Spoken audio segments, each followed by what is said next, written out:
Jim? Can you elaborate a little bit on the land use and infrastructure planning component of this as the foundation? How in a perfect world that would work, and what are some examples that show the need for it? Well, first, I'd say that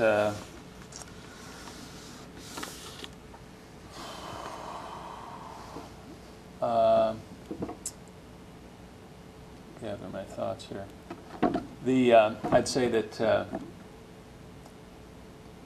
what's the need for it? I think you asked. What's the benefit of it? One thing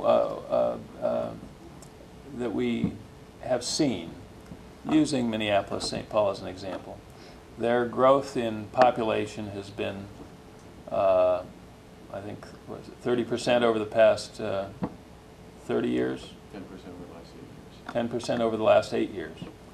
Their growth in land consumed in development has been 20%, I believe it is. In Cleveland over the past 10 years, there's been less than 1% growth, I believe, in the Northeast Ohio area. But over 50% expansion or sprawl. So just that comparison shows a kind of an inordinate expansion of the consumption of land as it relates to an expansion of population. That's a piece of information, but it's telling both in terms of how we're using our resource of land, but also a consequence of that is the expansion of infrastructure.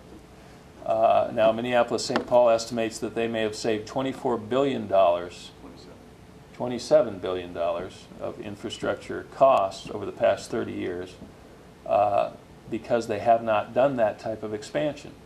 So it's both, it affects our utilization of land, our consumption of natural resources, and our utilization of tax revenues over a long period of time. So some direct, the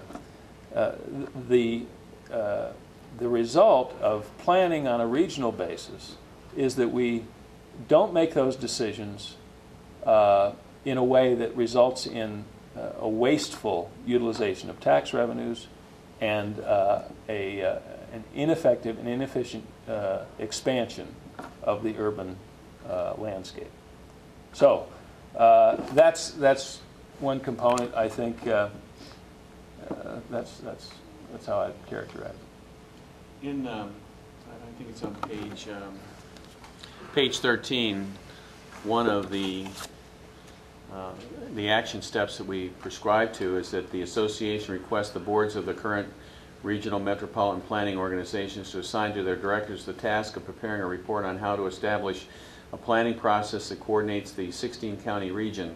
The planning report will address the following goals: advance the region's economic competitiveness, enhance the economic stability of all jurisdictions within the region, minimize the cost of infrastructure and utilization of energy, minimize the loss of farmland, open space, and natural resources, minimize environmental degradation, and determine how to establish a regional database for land use planning and for monitoring development patterns, land use change, and tax base change. There are 17 transportation MPOs in Ohio.